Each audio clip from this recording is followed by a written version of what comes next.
Hello. I had um a few drinks. I think. I think one drink was probably the equivalent of 2 glasses of wine. I mixed it with juice because it's yucky.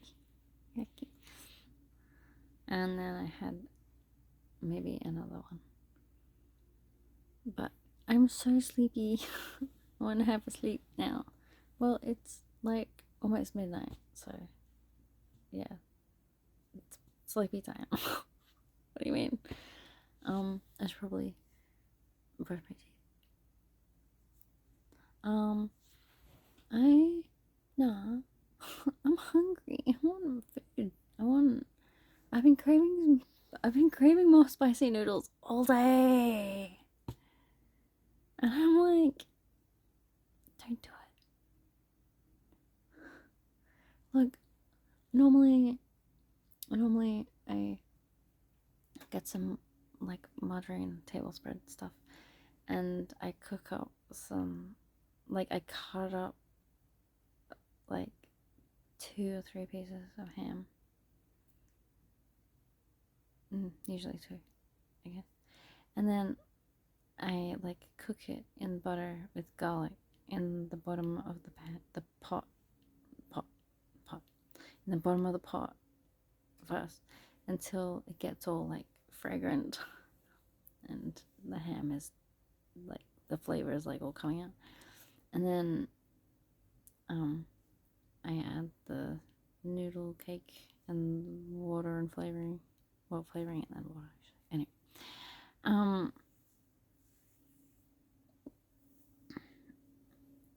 why am I describing my noodles to you? Hang on. I don't remember why I was doing this. Oh, yeah. Yeah, my point is like, so that like hammy flavor would go, like, would mix in with the garlic and the butter. And when the water heats up with the noodles in there, all of the flavors infuse, and then all of the noodles have that ham flavor, right? So I love ham flavor and smoked ham flavor, and like whenever I make a carbonara, I need to cook up the bacon. I cook up bacon, and then like the whole thing is based around the bacon flavor coming out and going into like all of the rest of the oils and then mixing in with everything else, right? But so many times I have ordered a carbonara from a restaurant and they just, it's like there's just chunks of ham that they threw in after the fact. It's like there's no flavor of that through the whole thing.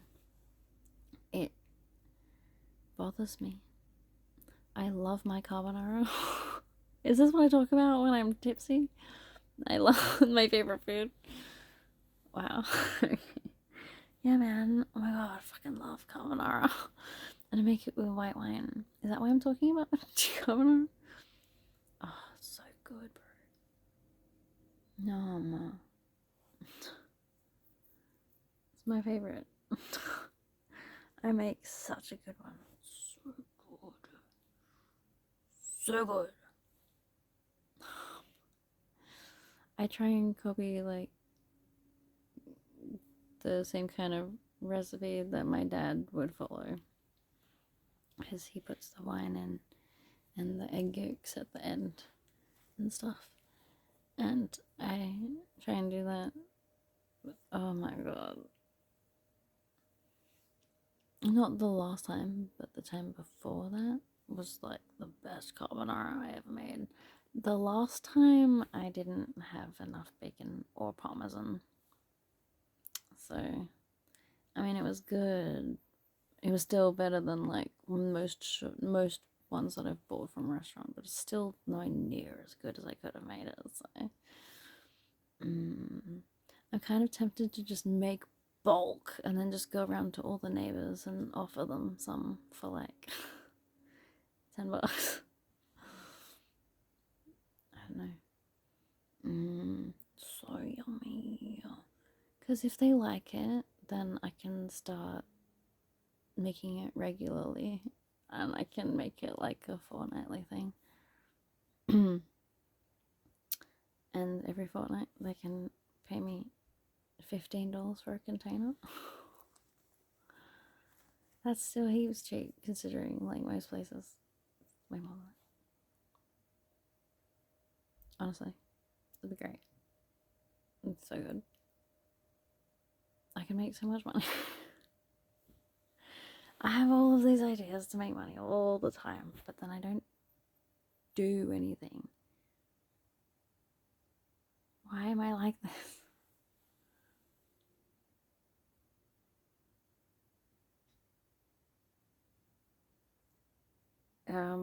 I think when I ask myself things like that, I actually think about it. And I think it's like a rejection thing. I think it's like a fear of rejection thing. I mean, literally, if I decided to make enough to feed the entire apartment complex, which I don't, I don't know if I could do that or afford to do that. That's like heaps. What do you mean? But, like,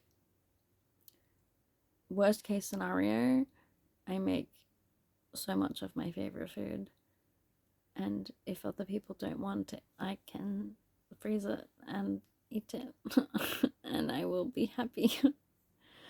I just remembered that we don't have a working microwave. It's fine, because I can just do the baking paper and foil and the air fryer thing, and it'll be all good. It'll be fine. What do you mean? Yeah, I could just put it in. I don't have. I heard someone. I don't know who it was in my head. I don't know if it was like in or if it was like a someone that's watching this, and I tapped into the future of them thinking it from watching it. I don't know. Anyway, they're like, "Why don't you just put it in the oven in a casserole dish?" I'm like, "Look, I don't have that kind of shit anymore. You know, like back when I lived in a house with a family, I had a whole bunch of casserole dishes and I made all of this stuff and I had all of the furniture you would need for a whole house. And I did all of that. And then when I moved out of my ex's place, I tried to encourage him to keep using my stuff as long as he needs, and I'll just take it back when I can and he can just keep using it. But he, for some reason, he just like put all of it into the shed and it was just like not getting used and getting water damaged. And I was like, why would you do that? That doesn't make any sense at all. It's not logical at all. Why would you do that? What do you mean? I don't know, he does shit like that. Like when we broke up and he kicked me out, he also packed up all of my daughter's stuff and took it all to her dad's house. And I was like, why would you do that? Like, because in my head, when I split up with someone, that's not the end of the family. That's just an opportunity to expand the family, right? So, in my mind, when I split up with my daughter's dad, I was like, okay, well, I'm gonna be with someone else now, but things are still open to you, which they were at the beginning. Because we're still family and you're still Caitlin's dad, and like if in the future you wanted to like all just like be cool and stuff, like all good. And he was like, no. I was like, okay.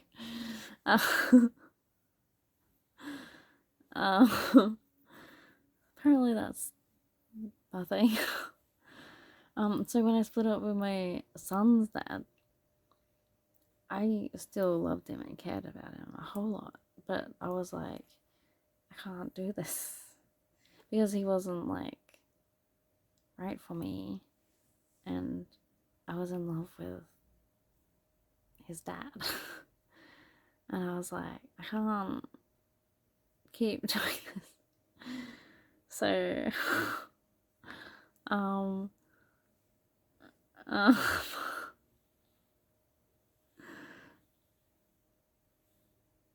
I forgot what I was saying. I distracted myself with what I just said. Oh, I feel like I've got a bit of. I don't know. It must be. Sorry. I think I've got like a random bit of loose skin on my finger. And I keep thinking that it's a bit of glass embedded in my finger. And I don't know if it's both. No, what was I thinking about before that?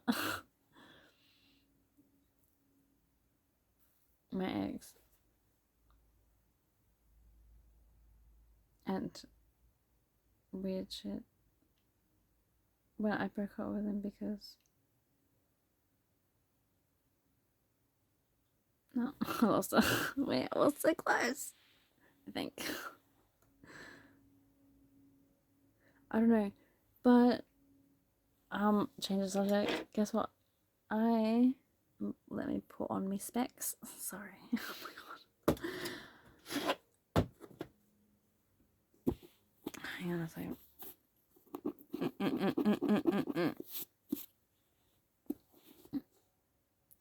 The Book of Mormon. Guess what? Okay, so yeah, I realized that like not only was like going to church me realizing that Jesus's message was my message that I've always had. A very sudden change of topic, but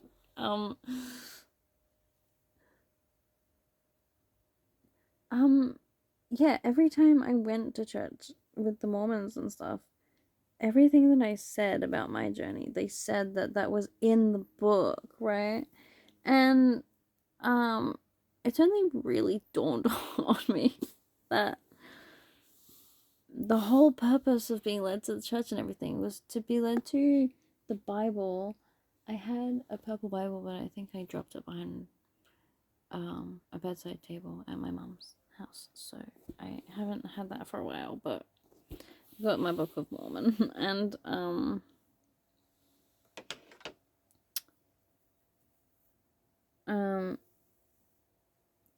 yeah, I've so literally the stuff, like, I have like, okay, so I went to church on Sunday, right? Yeah. An Anglican church, not a Mormon church. I'm neither. I just I'm just exploring. But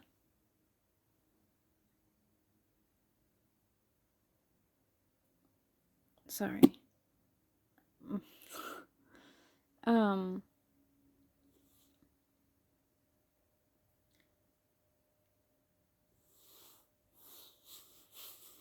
what was I gonna say? Yeah, sorry, fuck's sake. Yeah, sorry.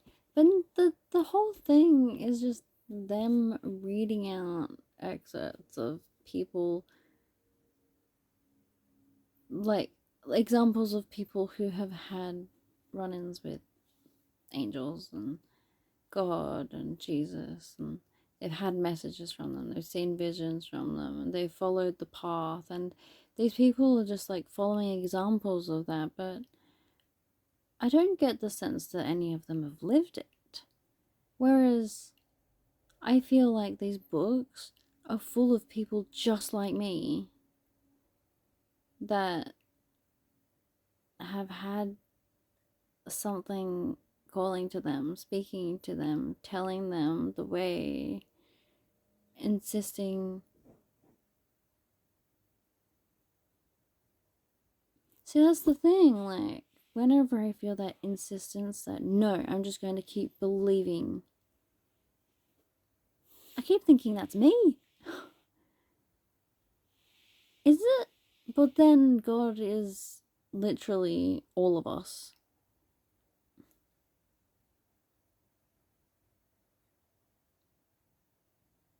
And we already live identifying as the soul and being multifaceted. You know, like,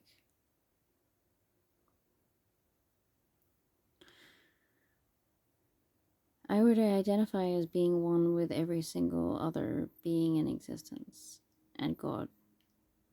So does that mean I already am? And I already am one? Is does that is this what I talk about when I'm a little bit tipsy? And we smoked a little bit of resin because we don't have any.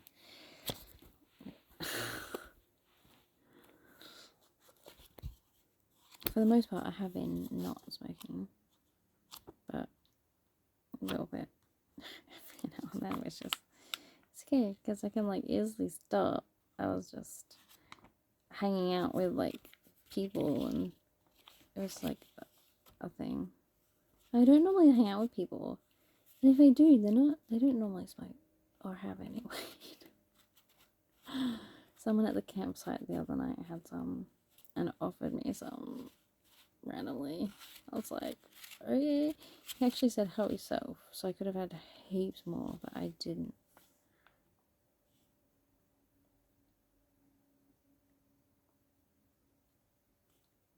So, is the reason that I wanted the Book of Mormon and a Bible, right?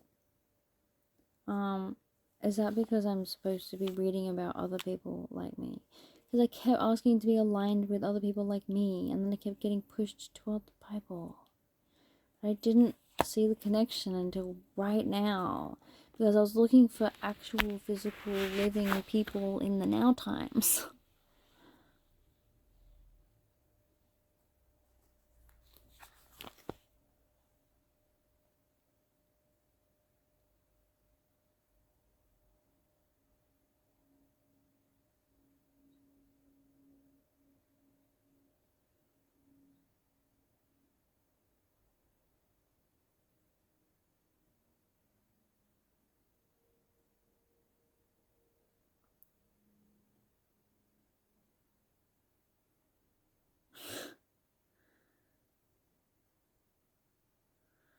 Okay, I'm sorry, I'm just reading some shit. But like I jumped in right in the middle of it, or at the end, or none of this makes any fucking sense. So, what order? I saw something on some sort of social media at some point in the last couple of weeks or months. Honestly, I don't know. And it was saying the order that you should read the Bible in, because the different books cover different things, and you need to know certain things before you can even comprehend what other things mean, but they're not put in the right order to make sense. So I should look that up again and find out like what the best order to read the Bible is. And I need to pick up like I want to pick up a really old Bible. I want I don't know. And I'm supposed to be reading this fucking Psychic Powers book. It looks like I have, but I don't remember.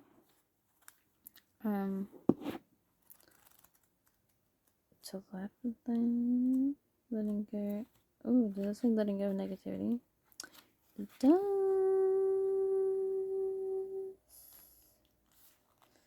I mean, Well, you know what I should do?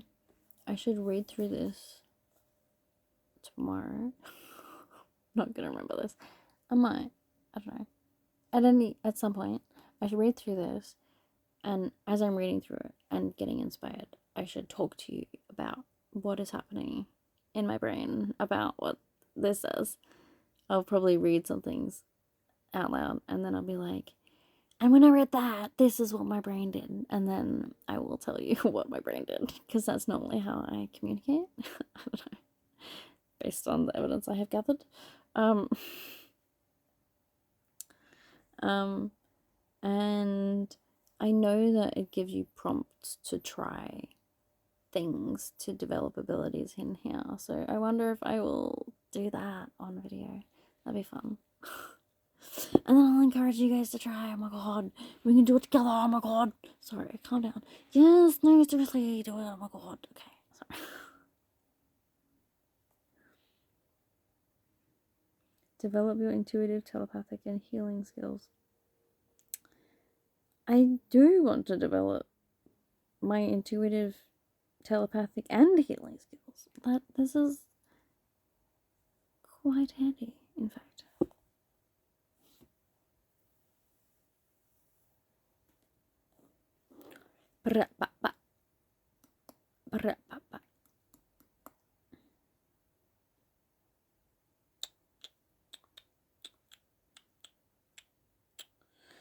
It tells you about numerology and how much does it teach you about tarot? Oh my god, I kind of want to learn these things. My brain wasn't ready to learn tarot when I was trying previously, and it still cringes at the framework. It still cringes, but I still want to try and learn it. Holy mother of fuck. All of the information I need is right here in this book. Holy shit. I was gonna do all the research on this shit. Holy fuck. All I have to do is read it and then make my own notes if I want to try and remember or something. Or I was gonna say make a song that will help me remember. I was like, really? You think I'm gonna do that? I was like, could do. Oh, fucking alright then. Maybe. Anyway.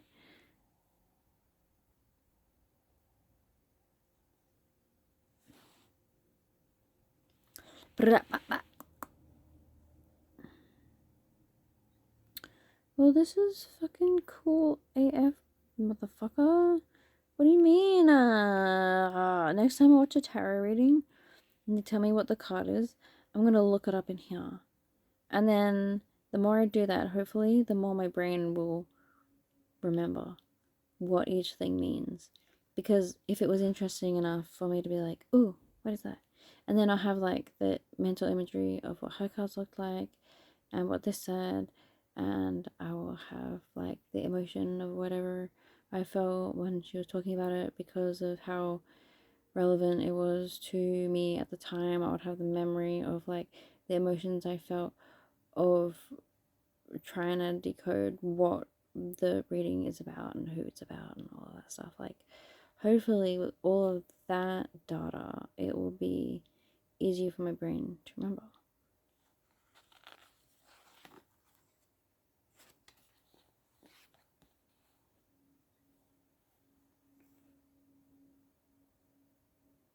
Oh no. You know what's a fucking interesting way to give yourself a reading? Just flipping intuitively through the notes and reading the first thing that comes to you. Seeing good results for your efforts. Taking a break from hard work. Well, that's nice. That's more positive than the last one. Oh, I look over and it says, intensive lover, brash colleagues, cut off from your feelings. I know who that is.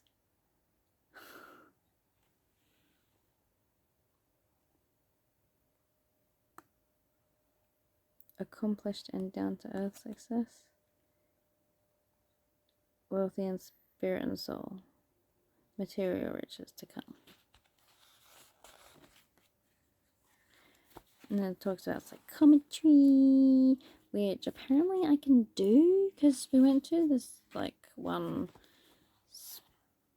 spiritualist group meeting thing that my mom took me to it, and this is a whole group of random people sitting in some lady's lounge room, and true, I could facilitate things anyway.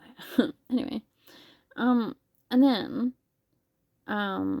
she got everyone to like pass over to someone else a piece of jewelry or an item or something that they had on them, and the lady that was running the thing had given me a ring, and then I got information from the ring.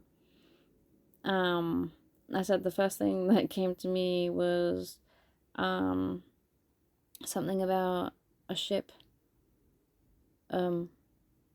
like a voyage, like this, like the ship, like the ring had come on a ship over the ocean or something. And she said, yeah, man, that's like totally accurate. What do you mean? You're natural Elizabeth? And I was like, really? Like, I, for some reason, was like skeptical. I didn't know if I should believe her because I was just like, it's my first time trying that. I don't know if I should trust you with that. Because then when I did the channeling course, and I paid like over $600 for that, and it was a 1-day course. We did a few different things, but when we got the cards out, she had given us all a deck, and I still have it. It's this deck.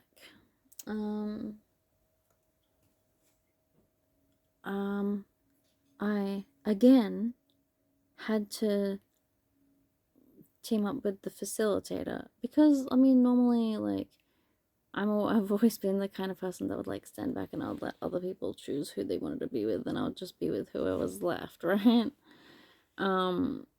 So I ended up with the facilitator both times, and this time when I did it, she like basically told me the gist of how it works. You look at the card and whatever you're drawn to, you look at, and whatever information comes to you, you just like say that. So I did that, and she was like, "Wow, you could be charging for this right now. Like you're a natural at this."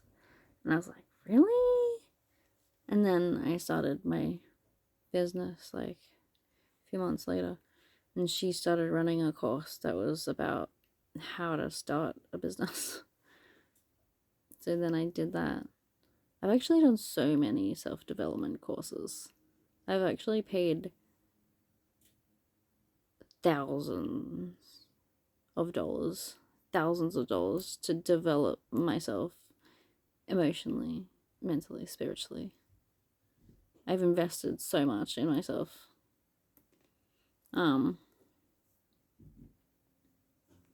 Because I wanted to help others.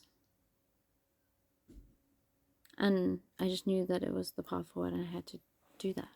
So, I appreciate that my ex, my son's dad, was able to help support me in paying for one of the most expensive courses that I've done so far. But like all together,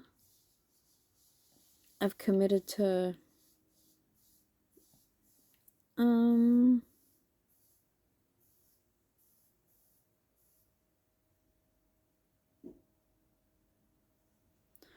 over $50,000 worth of like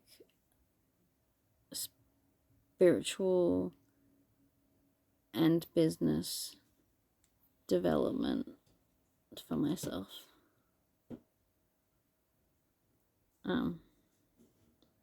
And like a lot of it has been stuff that has helped me heal myself, because a huge part of what I want to do is helping heal people. So then I've learned different ways to heal myself. So yeah, my therapist actually said that she has never met any systems that have the communication and understanding on multiple different dimensions of things than I have. She said so many people are still stuck in like one dimension and stuck in like just surface level basic stuff. I don't know, but it's like I understand things at so much depth. I see things from so many perspectives all at once. When I'm looking in my inside world, I can see as an observer, and I can describe a scenario where I can talk about a specific person in my system, and I have the ability to tap into that person and say how they're feeling, what's going on, what they're thinking, blah blah blah, what they're going through. So because I practiced doing that within my own system so much, that's why I can do that to people outside my system, right? Because it's the same concept. It's just an inside world and an outside world. And you're just focusing on someone's energy, tuning into them and finding out, okay, what information can I learn about you? And then surface level information comes. And then like the more you connect and the more you communicate with it, the more it communicates back with you, the more of a relationship you have, and the more of a bond you have. And then the further you get, like the more you can remember being them. And it's I've been recording for far too long. Anyway, I'm gonna go now. I'm probably gonna have a sleep. I'm going to go on the droid tycoon again. Quickly. Just quickly. No, that's not what I wanted to do. Yep. Okay, cool. I'm gonna do that. Why is that? Why? Why? Is it sticky? Or am I imagining things? I don't know. Anyway, I have to go. And I will have a sleep after I don't know, do some droid things. I don't know. But I love you. I hope you're like speeding up the thingy so you're not watching it like in real time. Are you? You've really been sitting here for like 33 minutes? What do you mean? What are you doing? You can speed it up a little bit. I talk slow, and there's like so many pauses in this one, but I don't know about the other ones. It's not used to be an issue back in the day. Anywho, goodbye. I love you. 3339 33412. I love you.